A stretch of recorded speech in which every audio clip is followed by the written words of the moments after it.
Selamat datang dan selamat menikmati. Broky menyadari kalau serigala itu adalah pewaris Fang. Suho berpikir, sepertinya Fang of Lycan sudah mengorbankan dirinya untuk menghidupkan kembali pewaris Fang. Pada awalnya ia memang akan bekerja sama dengan Fang, jadi tidak ada alasan untuk menolak. Setelah Suho menerima notifikasi itu, suatu memori mengalir ke dalam kepalanya. Broky berkata, pewaris Fang's Monarch, kita sudah kalah perang melawan Shadow Monarch. Yang kuat yang bertahan adalah hukum yang berlaku di dunia ini. Karena kekalahan itu, kita kehilangan banyak hal. Pewaris harus menjadi kuat, agar Fangs kembali pada kejayaannya.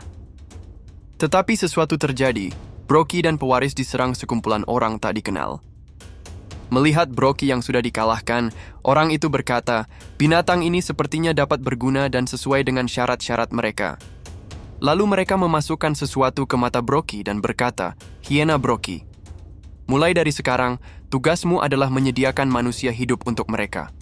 Alat yang ditanam akan memperkuat dirimu agar lebih baik melakukan tugas. Tentu saja itu tergantung penggunanya. Alat itu juga dapat memutar balik keinginan penggunanya. Saat tersadar, Suho tahu kalau itu ingatan pewaris Fangs. Mereka yang menanam alat di mata Broky, mungkin mereka ada hubungannya dengan Itarim. Jadi pewaris Fangs bukan ingin balas dendam kepada Broky. Ia hanya ingin menghentikan kegilaannya. Jika semua ini berhubungan dengan rencana utama Itarim, dirinya harus mengalahkan Broky bagaimanapun caranya. Tapi dirinya tidak mempunyai kekuatan untuk menang melawan dia. Tiba-tiba Suho mendapatkan quest karena ia mendapatkan pendamping. Quest Pewaris Para Monarch. Suho harus menemukan semua pewaris Monarch dan merekrutnya. Karena hubungan dengan pewaris Fangs telah terbentuk, Bond Skill diaktifkan. Sebuah cahaya terang meliputi mereka berdua. Beru yang melihat itu berkata, ini sangat berbeda dengan transformasi yang dilakukan para Monarch. Broky maju menyerang dan berkata, ia tidak tahu apa yang terjadi, tapi ia tidak akan membiarkan mereka berlaku sesusaknya. Saat serangan Broky mengenai Suho, sebuah tangan menahan serangan itu. Ternyata Suho sudah bertransformasi dengan penampilan yang baru. Ternyata Suho dan pewaris Fangs sudah bersatu. Skill itu akan memperkuat Suho dan memberinya indera yang tajam seperti binatang. Suho merasakan, kalau tubuhnya terasa ringan, semua inderanya menajam. Secara insting, dirinya tahu bagaimana cara menghindari serangan dengan pergerakan yang sekecil mungkin. Dengan kekuatan ini, dirinya yakin dapat mengalahkan Broky. Saat Broky dihajar habis-habisan oleh Suho, ia berpikir, tidak mungkin orang ini sama dengan yang tadi. Dirinya tidak boleh kalah. Bila ia jatuh di sini, ia akan kehilangan semuanya. Broky berkata, ia tidak tahu trik apa yang Suho gunakan. Tidak mungkin seorang manusia rendahan dapat mengalahkan dirinya. Pada akhirnya, keturunan dan spesies yang akan menentukan kekuatan. Ketahui tempatmu, manusia rendahan. Beru mengatakan, kamu berani berkata tentang keturunan Tuan Muda. Shadow Monarch berdiri di atas puncak kekuatan. Tidak ada yang berada di atasnya. Suho adalah pewaris Shadow Monarch. Saat Broky dikalahkan, Bond Skill Suho selesai. Pewaris Fangs langsung menghampiri Broky dan menjilati lukanya. Saat alat di mata Broky pecah, ia berkata, dirinya ingat sekarang, alasan dirinya ingin menjadi kuat. Fangs Monarch, dirinya malu karena gagal melindungi pewaris Fangs. Saat Broky dikalahkan, Suho berkata, apakah benar Biru merasakan aura dari Itarim? Dirinya sempat melihat sedikit memori dari pewaris Fangs. Ia melihat kalau para hunter datang menghampiri Broky untuk menanamkan sesuatu di matanya. Apakah orang-orang itu Itarim? Bila iya, apa alasan mereka mengincar Broky? Beru berkata, mereka mungkin bukan Itarim. Para dewa luar tidak secara langsung berurusan dengan manusia. Mereka menggunakan pengikutnya untuk melakukan rencana mereka. Tindakan mereka sepertinya berhubungan dengan rencana mengambil alih dunia ini. Suho berkata, sepertinya pasukan Itarim sudah ada di bumi. Ia berharap bisa mendapatkan beberapa petunjuk, tapi sepertinya akan kehilangan jejak di sini. Beru berkata, mungkin ada satu cara. Broky pasti mempunyai memori tentang Itarim. Dengan memakan mayatnya, ia dapat mengakses ingatan tersebut. Dirinya juga dapat memulihkan mana, seperti membunuh 2 burung dengan 1 batu. Sepertinya, Suho baru tahu kalau Beru mempunyai kemampuan seperti itu. Lalu Suho menghampiri pewaris Fangs dan mengajaknya untuk pergi bersama dirinya. Sepertinya pewaris Fangs menerima ajakan Suho. Lalu Suho membuka portal menuju Shadow Dungeon dan meninggalkan Beru untuk mengkonsumsi mayat Brookie. Beru bertanya kepada Suho mengapa mereka ke sini. Bukankah Tuan Muda seharusnya pulang ke rumah?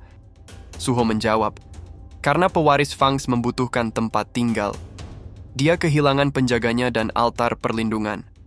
Dirinya merasa kasihan kepadanya. Lagi pula, pewaris Fangs sudah menjadi sekutunya. Lalu muncul notifikasi. Pewaris Fangs meminta Suho untuk memberinya nama. Suho berkata, karena dia mempunyai bulu abu-abu, mari beri nama Grey.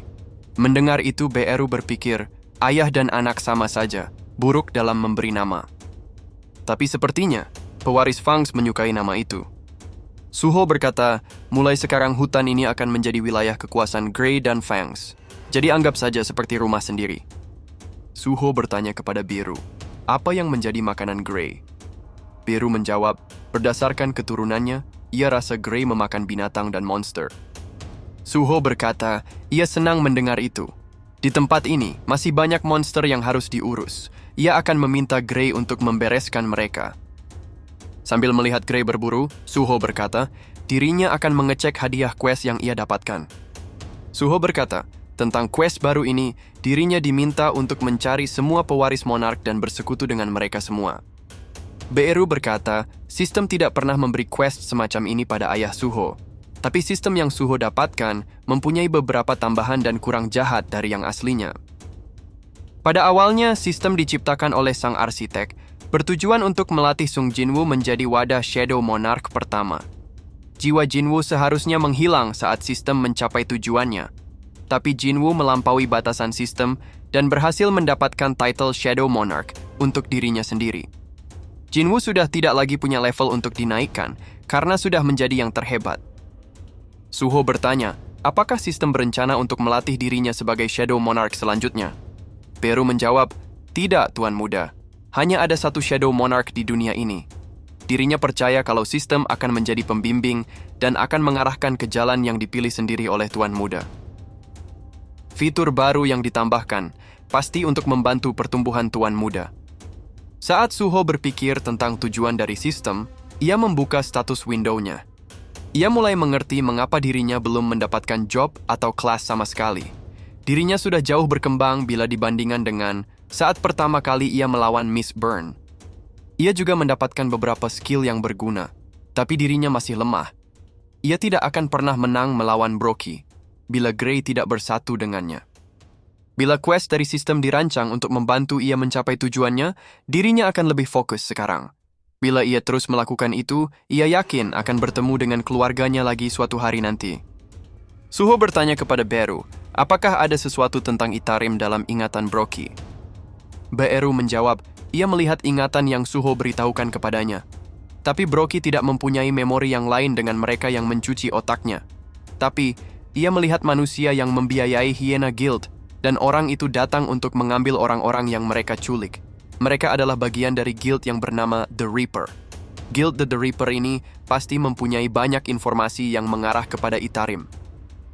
Terlihat Lee Min-sung mendapat telepon dari Lim Taegyu. Taegyu mempertanyakan soal insiden Hyena Guild yang ramai diberitakan. Tapi sepertinya Min-sung berlagak tidak tahu tentang itu. Tapi Taegyu mengetahui soal Hyena Guild, yang menjadi suruhan Min-sung untuk melakukan pekerjaan berbahaya. Taegyu memperingatkan Min-sung, Asosiasi Hunter akan mengejar Min-sung. Dan jangan pernah menganggap remeh ketua Asosiasi Hunter. Sebaiknya Min-sung membereskan hal ini sebelum Taegyu kembali dari penyerangan dungeon. Setelah Taegyu menutup teleponnya, Min-sung berkata, dia pikir siapa dirinya. Berani menasehati dirinya. Taegyu menjadi sombong sejak menjadi Hunter rank S, padahal dia dulunya adalah supirnya. Tidak ada satupun informasi siapa yang mengalahkan Brookie dan menghancurkan Hyena Guild. Yang dirinya tahu hanyalah seorang Hunter muda dan mengenakan masker hitam. Dirinya tidak perlu menghabiskan waktu untuk orang seperti itu. Hanya ini yang penting untuk sekarang. Stardust doping untuk Hunter. Setelah dirinya membuat bisnis ini berjalan, dirinya tidak akan tersentuh.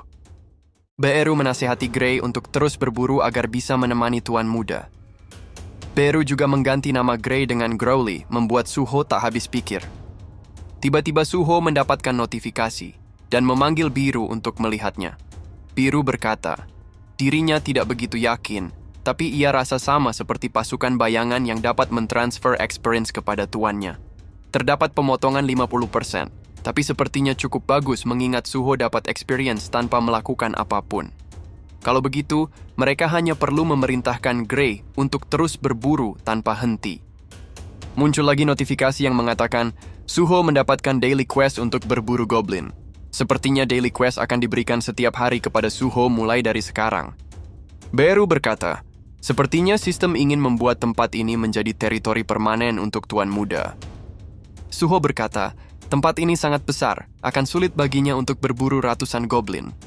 Tapi Suho teringat akan sesuatu dan mengambil Bonehorn dari inventorinya. Dengan Bonehorn, Suho dapat memanggil Goblin Centurion beserta dengan bawahannya. Dengan begitu, Suho tidak perlu mencari goblin kemana-mana untuk diburu. Suho berpikir, kalau para goblin sudah tidak menantang lagi untuk levelnya yang sekarang. Karena itu, ia menggunakan Bonehorn berkali-kali, dan jumlah para goblin yang datang pun meningkat. Dengan goblin sebanyak itu, Suho yakin kalau daily quest-nya akan cepat selesai dengan sekali pertempuran. Akhirnya daily quest Suho selesai. Gray yang bertarung 3 jam non-stop tampak sangat kelelahan. Saat notifikasi muncul, Suho merasakan ada sesuatu yang menarik. Suho berkata kepada Beru, ia sudah memenuhi jumlahnya, tapi itu tetap menghitung. Mungkin ada sesuatu, dan ia akan terus berburu sejauh jumlahnya terus terhitung. Akhirnya, Suho mencapai 2 kali lipat dari syarat yang dibutuhkan. Gray tampak hampir pingsan karena kelelahan, dan Suho sangat senang karena tebakannya benar. Suho mendapatkan 3 hadiah dari quest itu. Suho berkata, hadiah pertama, pemulihan sepenuhnya. Sama seperti setiap dirinya naik level, ini akan menjadi kartu andalannya bila ia menyimpannya untuk pertarungan. Hadiah kedua, akan sulit baginya mendapatkan tambahan poin saat levelnya tinggi nanti. Ini sangat membantu dirinya. Dengan melakukan daily quest, akan membuatnya semakin kuat. Dan untuk hadiah terakhir, bila ia memilih item yang ia inginkan, mungkin akan berakhir mendapatkan sesuatu yang tidak berguna. Tapi item yang ia butuhkan, mungkin akan mendapatkan item yang tidak ia inginkan. Tapi untuk sekarang, lebih penting item yang ia butuhkan. Ia memilih Cursed Random Box. Suho mendapatkan senjata baru. Dengan itu, Suho tidak harus bergantung kepada pasukan bayangan untuk menjadi senjatanya. Dan dengan memburu lebih banyak monster demon, senjata itu akan semakin kuat. Tiba-tiba muncul notifikasi yang mengatakan kalau Gray sangat ketakutan. Beru berkata, Tuan Muda, Gray tidak seperti pasukan bayangan. Dia butuh istirahat. Saat keluar dari Shadow Dungeon, Suho berkata, sepertinya Reaper Guild berhubungan dengan Hyena Guild, di mana kita harus mulai untuk mencari petunjuk. Tiba-tiba Dogyun mengajak Suho untuk bertemu. Saat bertemu Suho, Dogyun berkata, dirinya dikontrak menjadi tim pengumpul, tapi seluruh anggota tidak ada yang datang. Mungkin mereka sedang berpesta di suatu tempat tanpa dirinya. Saat Suho menyetujui akan membantu Dogyun, Suho diberikan seragam untuk bekerja. Dogyun berkata, tim penambang bekerja dekat pintu masuk dungeon, di mana biasanya lebih aman. Tapi tim pengumpul mengumpulkan mayat monster, mereka harus mengikuti tim penyerang masuk ke dalam dungeon.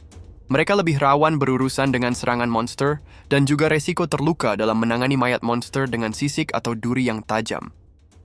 Lalu tim penyerang datang, dan menanyakan jumlah tim pengumpul yang sangat sedikit. Tampak Hunter itu memarahi Dogyun, walaupun Dogyun bukan kepala tim pengumpul. Melihat tim penyerang, membuat Suho berpikir, 4 orang Hunter Mage rank D, 5 orang Hunter petarung rank D, dan 1 healer rank C. Sepertinya Hunter yang memarahi mereka adalah healernya. Pasti orang itu ketua tim penyerang. Dungeon ini secara kebetulan ternyata milik Reaper Guild. Sepertinya ini lebih dari sekedar kebetulan. Dirinya mendapatkan firasat buruk tentang ini. Jangan lupa untuk subscribe, komen, like, dan share-nya ya teman-teman. Supaya tidak ketinggalan konten menarik Mimin selanjutnya. Thank you.